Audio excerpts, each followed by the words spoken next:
50 Cent filed for bankruptcy, but he still has 50 more cents to his name than I do. This week, we take you behind the numbers around the world.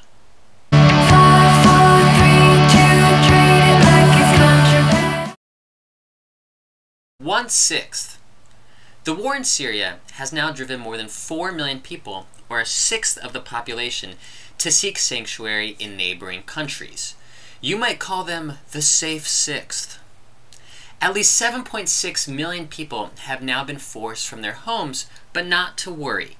Once their houses are done being fumigated, the exterminator says they can move back in. He's doing a really thorough job. 2.6 million. The amount of people who the mayor of Toronto says deserve a medal for bitching.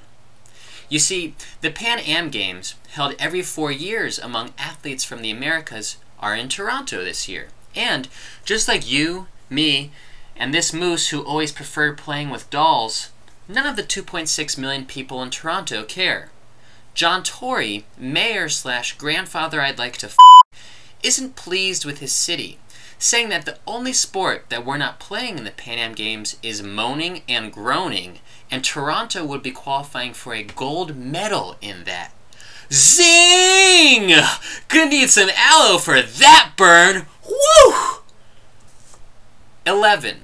Where a judge in India ranks, from 1 to 10, on the asshole scale.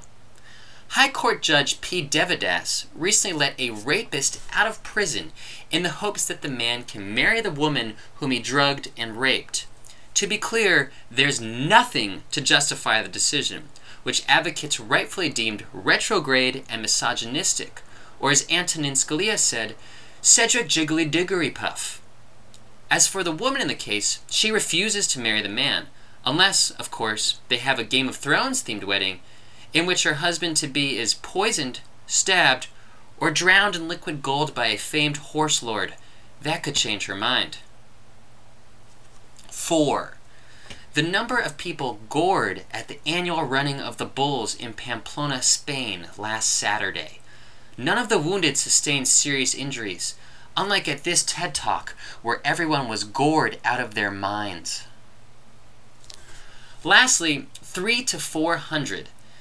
That's the amount of years the Attorney General of Mexico said that notorious drug kingpin El Chapo Guzman would be in prison. LOL! After escaping from prison in 2001 and then being recaptured just last year, El Chapo escaped again last Sunday through a mile-long tunnel equipped with lighting, ventilation, a motorcycle on rails, and, sources tell me, free delivery from Seamless.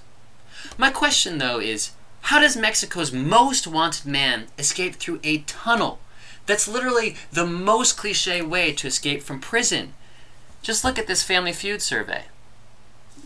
My favorite part of all of this, though, is that this time around, Mexican President Enrique Peña Nieto promised that El Chapo would never escape again. And if he did, quote, it would be more than unfortunate, it would be unforgivable. Whew. Clearly, El Chapo isn't the only one who knows how to dig himself into a hole. Isn't that right, Curtis?